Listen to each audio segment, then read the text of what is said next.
Great story. Can Chiesa get back on track? Can Brady continue his ways, get a big name on his resume, take that next step? The more I talk about it, the more I like it. Don Black, what's your favorite cream cheese? Wow, what a great question. I really like cream cheese with some lox in it, either like the actual lox that you put, like smoked salmon, or mixed in. I like it with olives as well, but I don't like it too thick. I don't like it too whipped as well. Too whipped is not great for me. And not too thick as well. I don't like the low fat one. Like, you're already having cream cheese, for goodness sake. Do you really need low fat of something that's very fatty?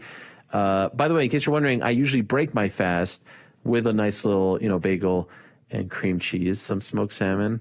So yeah, those are the ones. There's a couple local places that I like. Tempty, I think, is one. Yeah, I'm a big fan of cream cheese. In fact, I make my kids lunch every day, and if I'm being honest, it's like 2 or 3 times cream cheese and bagel every week. I need to probably switch it up a little bit. It's just so easy, right? So yeah, it tastes good. It tastes good. If you don't, it's hard to mess it up. Another hard-hitting question here from Dawn. Corned beef or pastrami? 100% pastrami. Smoked meat, number 1. That's a Canadian Montreal thing, but if I had to choose between those two, pastrami, very nice when it's grilled. Another one from Don, who, by the way, these questions are open to subscribers. Don has left 3 questions. Who win in a fight, LeBron James or JBL? LeBron James. What is the biggest, this is from David, what is the biggest piece of MMA news that you knew ahead of time but couldn't disclose because you were told it was off the record? And how likely do you think it is that we'll see Nate Diaz before the year's up? Great question. I'll say there's been a ton. The first one that came to mind, and this is funny considering all the 199 stuff that we talk about ad nauseum. I knew about Conor scheduled to fight RDA at UFC 196 well before. That was the champion versus champion fight. He had just beaten Jose Aldo. RDA was the lightweight champ well before it was announced. And I was told to sit on it because they were going to announce it during Fox football. I think it was like playoffs. It was in early January, and they were going to announce it on the broadcast. So I had to sit on it. And I think Jeremy Botter actually got to it. And of course, I was fine with that. I was annoyed that I had to sit on it. But again, further proof that if I'm told to sit on something, I sit on it. And I've done this a gazillion times. A gazillion. In fact, the story I broke today, I was told about it off the record, and then, it was on the record about some details, and there's more to come. So yeah, if it's off the record, it's off the record for life. How likely is it that we see Nathan Diaz before the year's up? I hope we see him by the end of the year. I don't get what's going on there. He wants to fight Luque. Luque wants to fight him. Their respective management team wants to, what's the problem? Why are we not making this fight? Can someone explain to me why this fight is not happening? It feels like the easiest fight to make. They both want to fight each other. It both sort of makes sense. Luque needs the big name. Nate wants to fight. What is the problem here? Why isn't this fight happening? Why isn't it done already? Why isn't it booked? Why isn't there a little graphic out with their faces and a date signed, sealed, and delivered? Make it happen. This is from Farbode. Firstly, I just wanted to say how much of an inspiration you are. You are a breath of fresh air in the world of sports journalism. And watching your content has become one of my favorite things over the past few years. By the way, you can read all of these. They're all here verbatim. Okay, I'm not making this up. Over the past few weeks, on some of your shows, you have been saying that the UFC is getting stale. I don't know if I've actually said that. I say sometimes it feels like the same thing over and over because it's at the apex with the uniform. Anyway, what are the changes, simple or big, you would implement to breathe fresh air into the product? Number 1, get rid of the uniform. Number 1, uniform out. Less cards, less fights on cards. I got to say, I was at that Jake Paul fight, and this has nothing to do with me being, part of the broadcast team. 6 fights was very nice. Easy breezy. Now, of course, the fighters need fights and all that stuff. Less cards, the quality of the cards increases. I think having them almost I think there's like a stretch of 9, 10 straight Saturdays coming up. It's a lot. And so too much of something is never a good thing. There's no off season. Distance makes the heart grow fonder. Now, these are wholesale changes. They're never going to listen to me. And they're adding so many fighters on Contender Series and all that stuff. I don't know if we'll ever go back to the old days where it wasn't, you'd call your friend up and you're like, hey, UFC's on, you want to come over? I've experienced this. Oh yeah, I'll be over. I'll come. I have nothing to do. Saturday night, of course. I love the UFC. I don't care. Now it's like, hey, you want to watch UFC? Back when we had people over at our house, Who's fighting? Nah, I'll just wait for the next one. Next week, there's another one. Yeah, I'll just wait for the and that one. So, slippery slope. But number one, uniform, out. Ariel, should the BMF title be defended? I was never a fan of making the title. It was a cool idea. It was very Nathan Diaz, and then it got corporate. Like, no. It's a fictitious title in his mind. Now, all of a sudden, the UFC is like, making this big whole to-do for it, and there's like a press thing, and we're holding it with, like, no, it takes away what made it so cool, so real, so authentic. It's like, Nathan literally beats Anthony Pettis, and he's like, all right, now I'm going to defend my title against Jorge Masvidal. What title? What are you talking about? And that's what made it so amazing. And then it just, I don't know. So no, I don't really care. Also, I guess the BMF champ is Usman now. L. Gilmore. Pull back the curtain on your SmackDown trip. Those great seats. Were you positioned there? I watched the show hoping to see some Helwani, but that position is the exact point the camera guys stand, so I wondered if there was any involvement. Great question. Any cool off-camera or backstage interactions? Great question. Also, having now seen New Look Brock in person, any updates to your thoughts? I think he looks badass. You want to do it? Great stuff. So, great experience with my kids. I did notice I never sat that close. We sat one time behind the announce team a couple of years ago, but never that close. Full disclosure, those tickets, I did not pay for those tickets. They were comped, and I was very appreciative. It was a great opportunity for my kids, and I wanted to give them that. At this point in my life, I don't really care to go to events as a fan. I actually prefer to watch them at home. But for them to be excited about that was really, really cool. And we were talking about it for all these weeks leading up to it. And so it was really cool for me to see them so happy. I noticed like they come down the ramp like this. By the way, they've done a cool thing recently where the fans are a little closer to the ramp. So you can actually touch them as opposed to back in the day where there was this big ramp and the wrestlers were so far away from the fans. But I did notice as they're coming down, let's say we're on this side. If you're walking down, we're on the right side, and then there's other fans on the left side, and then the ring's in the middle. And the cameramen were always on the right side, so most of the wrestlers were going towards the left side and then up the ring. And so I was jealous of all the guys on the left side because they were all getting high fives, and my kids were missing out. There were some, though, that did give them high fives. Shout out to Drew McIntyre, who came all the way around to give him a high five. The Mysterios were amazing. Ray and Dominic, very lucky. They recognized me, and so they came over and they said they were big fans. That was incredible, and my kids felt very cool. McIntyre was very sweaty, and my kids thought that was fun. And then Heyman recognized me because it was that one moment where Roman Reigns was standing there, and Heyman was standing next to him as well, and they were standing there for like 5 minutes during the main event, and he recognized me, and I have a great relationship with Paul Heyman. I love him. I consider him a great friend. He recognized, so then when they went back, he put the belt in my kid's face, and then when they came back for another match, he did the same, and that was super cool. So, yeah, that was amazing. There was like a little reception beforehand. Stephanie McMahon was there. I did not say hello to her. I didn't want to bother her. There were a ton of people there. But, yeah, the whole thing was very cool. I was very happy to be there. It was a great experience. New Look Brock, I mean, he is a badass. Look, Brock could do anything. Bearded Brock, great. Man bun Brock, great. Ponytail Brock, great. Not my style, but make no mistake about it. The guy looks like a badass with whatever look he's rocking. And I kind of like that it's different. I'm just kind of messing. I love Brock. I would love to have him in studio. He's the man. My neck is killing, just for the record. Adrian, to start off, I just want to say listening to your podcast is my favorite part of the day. I mean, unbelievable. And it just helps me escape. So thank you for doing what you do. Secondly, a friend just brought a fighter to my radar, Michael Venom Page. I'm curious to know if you've seen him before and what your thoughts are on him. Of course I know MVP. He's fighting against Douglas Lima coming up. That's a big-time fight. I think it's October 1st or something, right? When is it? October 2nd? October 1st. October 1st, London, England. Douglas Lima, Michael Page. He's the man. 19-1. Lone loss to Douglas Lima. So this is a great rematch. Yes, very flashy, very fun. Like it very much. Like him very much. Anthony Walsh, with one championship on the horizon in Cage Warriors, my wife's calling me right now. Do I answer it? No. With one championship on the horizon and Cage Warriors due here to do their first show. No, they had a U.S. show already. They did one in August. Anyway, how do you see this affecting the UFC, or will it affect them at all? Cheers, Ariel. No, it's not going to affect them at all.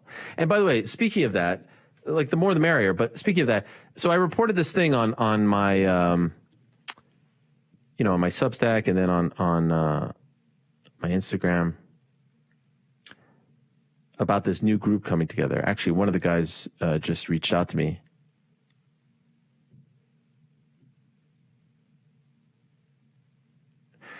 Okay, there seems to be a lot of interest, yes.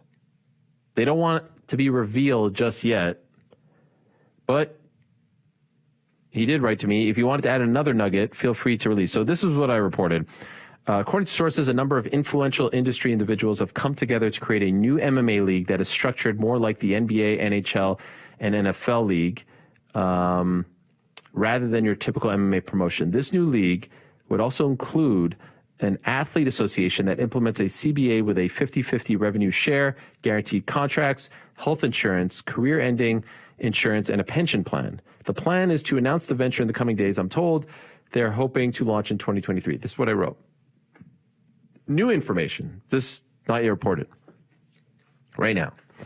The new league is structured as a nonprofit where independent franchise owners will roster a team of athletes signed from free agency or via the league entry draft. Each team will compete in home and away competitions in a traditional league format, vying for a playoff spot.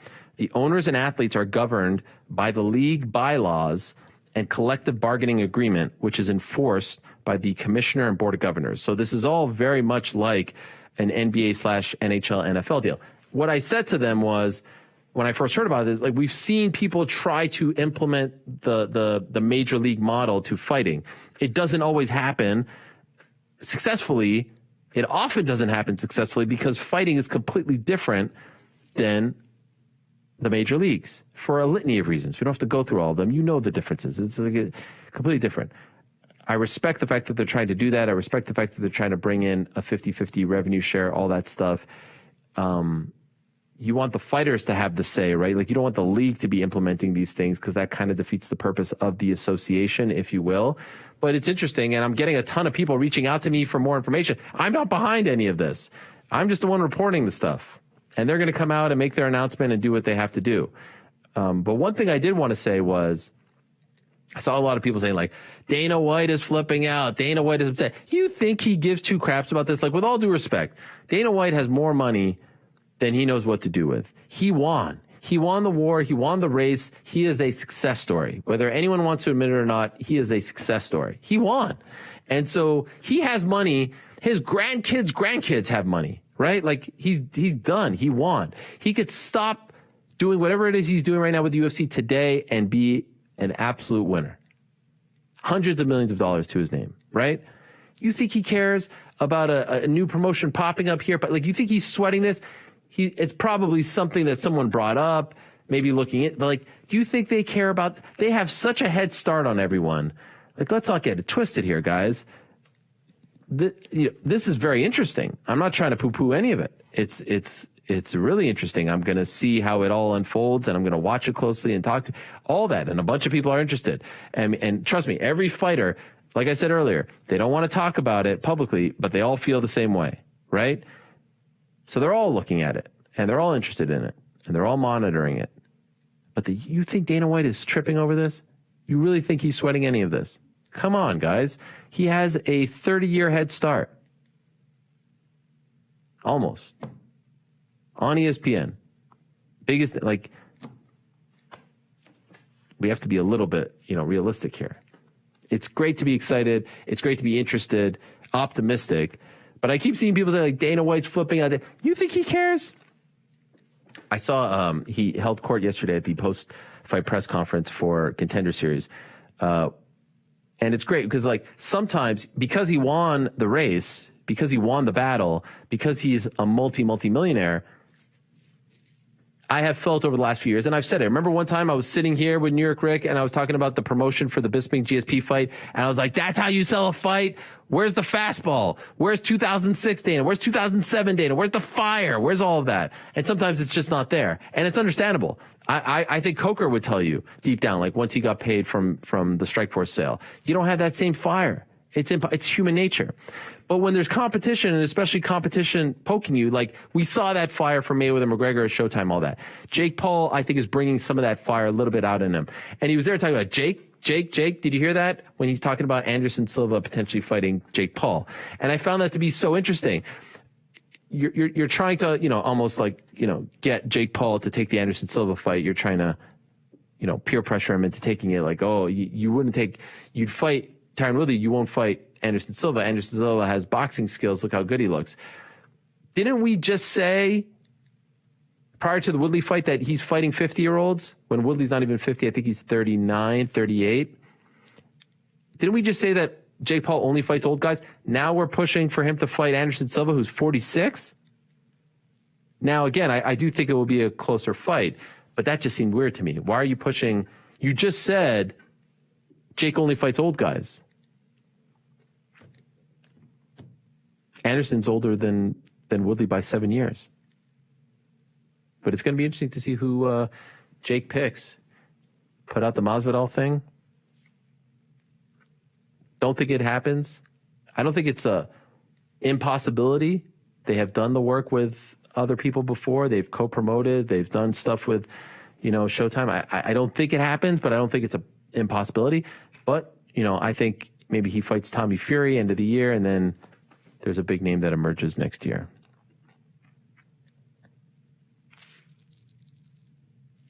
This would have been a good question.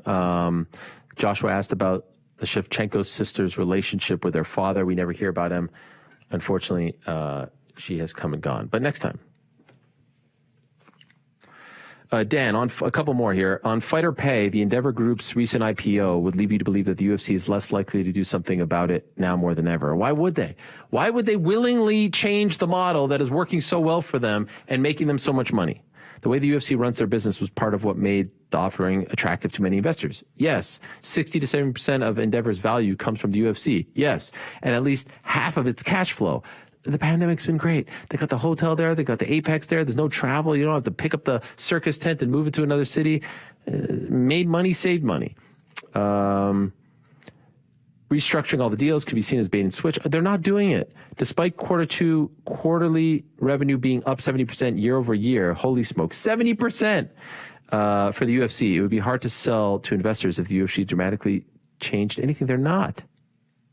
They're not. Again, the change never comes from the entity. The change comes from outside. Look, when the tennis players, when they went on strike, when Kurt Flood, he challenged the system, that's where the change happens. No one's going to actively change it to make it better for you and less good for them. Hypothetically, are you buying, holding, or selling UFC Endeavor right now? I'm buying. I'm buying and holding. I'm not selling. Flipping through these comments, I see a lot of Aussies on your Substack, so no question, just a request. Can we get a good day, mate? Also, we don't mess with shrimp. We have prawns. I think I got that one. I don't mess with shrimp either. I mean, shrimp could come after me, but, there's usually nothing that comes back in return. G'day, mate. I love the Aussies. I went to Australia for UFC 127, 193. Incredible time. Great people. Ariel, will you ever grow a bushy beard or thick stash? Probably not. The beard, I've had it pretty bushy, but the stash, not a fan. My dad used to have a stash. It's just not for me. P.S. I hope I can be roasted by Helwani someday in the future. I mean, isn't that the ultimate compliment? Isn't that the ultimate compliment? Matt, and you can. You know, all you have to do is insult me for 5 years and continue to spread lies about me, and then eventually you'll get Helwani'd. Matt, in regards to fighter pay and determining salary or share or any difficulty forming a union, If all 700 plus UFC fighters are able to cast votes via an online tool to vote colleague fighters into a tier list of pay bracket, would that work? No, they're not going to do that. If the fighter's name, reputation, skills, stars unknown by colleagues, they wind up in a lower bracket. Example, Paddy Pimblett might end up in a higher pay tier. If rankings mean that, no, this is not going to happen. I mean, I appreciate it, but it's not going to happen. In your opinion, why didn't the UFC go after Gable Steveson as hard as WWE and other promotions? I think he wanted to be there. I think they knew that. He had guys like Heyman pushing for him, Brock pushing for him. Just seemed like a good fit. I think they kind of saw the writing on the wall and didn't want to be the bridesmaid. Ariel, does UFC have a contingency plan for the UFC at MSG in case there's an issue with unvaccinated fighters? As I said, they don't have to be vaccinated. The exemption is for the fighters, not the crowd. Dear Mr. Helwani, first, I just want to say happy belated birthday to your daughter, Claire. Her birthday is next month, but thank you. I appreciate that. As you had seen on social media recently, keen to get your thought on transgenders competing in MMA. Is it fair? This came up like 10 years ago with Fallon Fox. I personally think they need to be in their own division altogether. And what's your favorite self-development book you would recommend viewers reading? I don't have a favorite self-development book. I'm not big into those books. I like reading a lot, but not really those self-help books. I do like talking. I do like listening to people talk about that, but reading, I can't really recommend a great one. Yeah, the transgender issue is a big one again. But like I said, we went through this with Fallon Fox 10 years ago or so, and it was very polarizing then, and it's going to be polarizing now until the end of time. I honestly don't know where I stand on all of it. A very tough one, and I'd like to weigh in on it when I haven't been talking for the last 3 hours. You may call that a cop-out. I just don't want to offend anyone, and I really don't. I don't know. I don't feel very strongly about one way or the other. And I feel like we've gone through all this again, and now it's another thing. And I'll get back to you on that one. Another question about MVP. Do you see MVP ever coming to the UFC? Sure, why not? Okay, just a couple more. I want no part of Helwani's fury. I do want to say I admire you addressing whatever is going on and then moving on in the manner that you do. You handled it directly and honestly and then moved on, so to speak, so good form. Thank you. Is it just me or are Valentina and Amanda Nunes, to be honest, still both very underpromoted as the GOATs? Both are already in the UFC and the sport. I just don't feel like they get the constant plugs they deserve. No, I think it's happening over time. I think they get love. They certainly get love here. Amanda doesn't like to do interviews, but Valentina, she always comes on, and she's great. I'd love to have Amanda on. James, just want to say, loving Helwani. Keep up the great work. My question is something I've wanted to know for multiple years. I know it may cause drama bringing it up. I've listened to you for 10 years. I'd love to know. What really happened between you and Matt Serra? Yeah, the Matt Serra thing is weird. I had a great relationship with Matt Serra, and one time actually here for Vox, there was like this upfront ad thing where they wanted me to do like a mini MMA hour in front of advertising people. And I had a really good relationship with Matt. And I asked him if he could come into the city. I'm pretty sure we got him a car and everything. And we did like a little bit, a skit, whatever you want to call it. And that was all well and good. And he went home. And I guess he viewed that as like some massive favor. And it was, sure. And that was that. But he's brought that up a lot over the years. And why do I bring that up? Because shortly thereafter, I think it was, the 199 thing happened, and he made some jokes about it, about me getting, axed and all that stuff. And I texted him being like, man, kind of felt like you were kicking me while I was down. And he was like, oh, I have nothing to do with this. And oh, by the way, I did that favor for you. And I just feel like over the years, for whatever, it's fine. But, he has this great business relationship with Dana, and he felt like it was important to side with him when in reality, you don't have to side with anyone. Look at all the fighters who come on, and that dude right there. I mean, who has a better relationship with Dana than that guy? Like, there's a lot of people that I don't think you need to pick a side. And so that was that. And he does this show called UFC Filtered, and they try to sweat me all the time and talk about me. I mean, there's a bunch of them. Those dudes, Thompson and McCarthy, like they all love to talk about me for whatever reason. I never talk about them. We know the other one, Fighter and the Kid.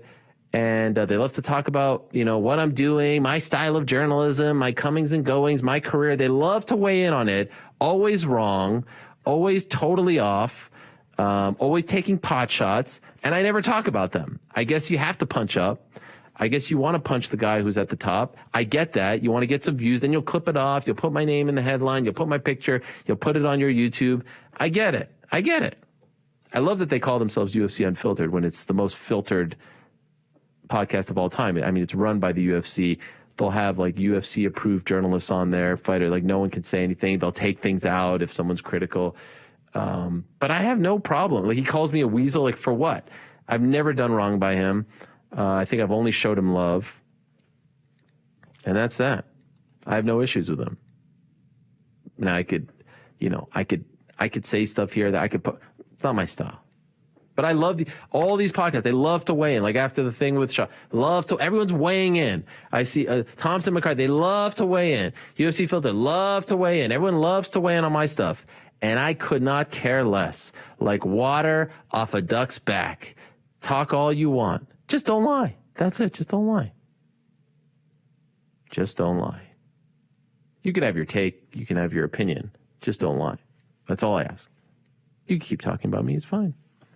So interested in my career. And I love when they say, oh, he wouldn't say this, that. He wouldn't say this. He wouldn't have the balls. He wouldn't be man enough to say. What are you talking about? I show my face everywhere. Are we talking about this is the Wild West where people are just going to start beating each other up in plain sight? Very bizarre.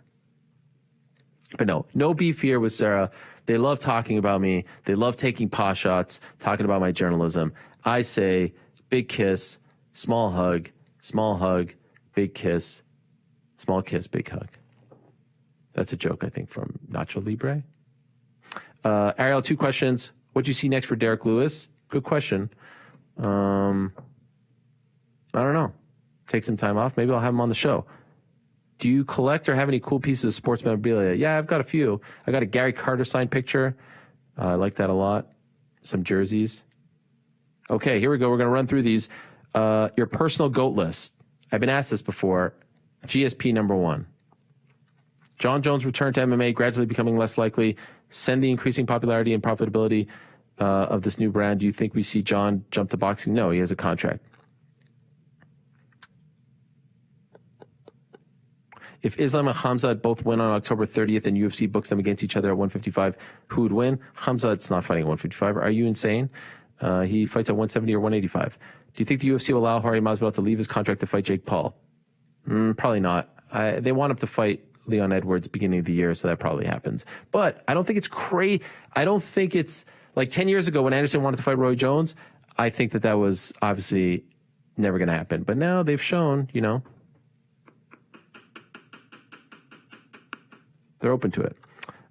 Brian, Jake Paul's current manager, Nikisa Badarian, has an interesting history. Yes. Former CFO of the UFC. Correct.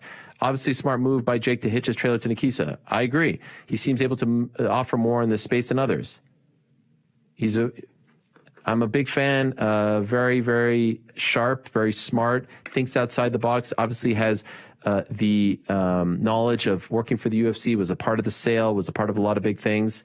I have told him to his face, the one thing I didn't like was the uniform, but I think it's a really smart move. And you see when Jake is talking about finances and pay, a lot of it obviously has to do with his dealings with Nikisa. I'm sure he's soaking up a lot of knowledge and information from him. So yeah, they're a really great pairing. Ariel, loved your appearance on the Bill Simmons podcast. Who's your favorite 90s Knicks player? Patrick Ewing. What are some of the most iconic fight kits? Oh, Iceman shorts, Tito Fire, BJ Penn gi, GSP walking out in the gi, Tyson by the count. What else? Sakuraba, Dennis Hallman. A few that come to mind. Gustafson had cool ones. Jones had cool ones. Anderson had cool ones. Yes or no, within the next 25 years, there'll be some sort of MMA fighters union. 25 years? Sure, I'll say yes. Hey, Ariel, loving the freedom you have these days. Another question about MVP. Wow, you guys like MVP. Well, MVP finally accept that he's not one of the elite fighters if he doesn't beat Douglas Lima. No, Douglas Lima's great. I don't think that that's an indictment on him. Last one, if the world gets back to normal and the UFC comes back to Australia, would you like to be there? Yes. I would like to be there. I love Australia. What a great country. Getting something really quickly here from my man Casey. Let me just double check it. Yes, according to Mike Bond, Joseph Benavidez has retired from mixed martial arts. This is from Mike Bond. One of the all-time greats. Unfortunately, never got that UFC title, but no indictment on his career. That is not a referendum on his career whatsoever. Some of the best fighters of all time didn't taste UFC gold, and I think that that is nothing to be ashamed of. Sometimes, it's like my guy Patrick Ewing competed in the era of Michael Jordan. He was the big roadblock. DJ was the big roadblock, but one of the all-time best in the sport. A great guy.